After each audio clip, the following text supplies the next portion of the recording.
বাংলাদেশের সঙ্গে যুদ্ধ ভারতের কাছে তো কয়েক মিনিটেই ফয়সলা হয়ে যাবে। বিজেপি ও পশ্চিমবঙ্গে বিরোধী দলের নেতা শুভেন্দু অধিকারীকে বিধানসভা থেকে বরখাস্ত করা হয়েছে।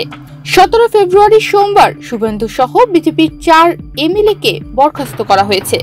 শুভেন্দু ছাড়াও বরখাস্ত হওয়া বাকি এমএলএরা হলেন বঙ্কিম ঘোষ, বিশ্বনাথ কারক এবং অগ্নিমিত্রা পাল।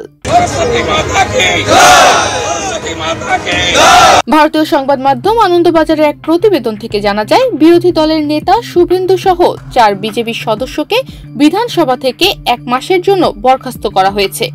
এ নিয়ে চতুর্থবারের মতো বরখাস্ত হলেন শুভেন্দু। তবে এ সিদ্ধান্তের বিরুদ্ধে 18 ফেব্রুয়ারি থেকে বিধানসভার বাইরে কর্মসূচির ঘোষণা দিয়েছেন তিনি। 17 ফেব্রুয়ারি সোমবার বিধানসভায় বাজেট অধিবেশন চলছিল। গত সপ্তাহে রাজ্যের পক্ষ থেকে অর্ধ বছরের বাজেট পেশ করা হয়েছে। সেই মুহূর্তে বাজেটের ওপর আলোচনা চলার কথা। সোমবার সেই মুহূর্তে ভারতের বিধানসভার অধিবেশন শুরু হলে হট্টগোল শুরু হয়। রীতিমতো তা এক পর্যায়ে তর্কাতর্কিতে রূপ নেয়।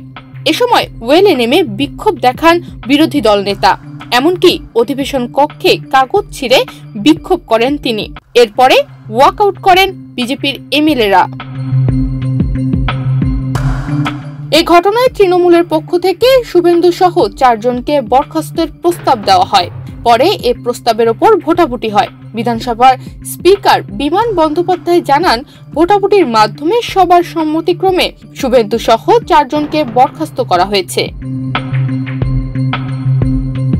এর আগে কয়েক দফায় বরখাস্ত হয়েছিলেন শুভেন্দু। 2022 সালে প্রথম তাকে 5 মাস, পরে 1 মাস, এরপর আবার 2 মাস করে মোট 8 মাস তাকে বিধানসভার বাইরে রাখা হয়েছিল।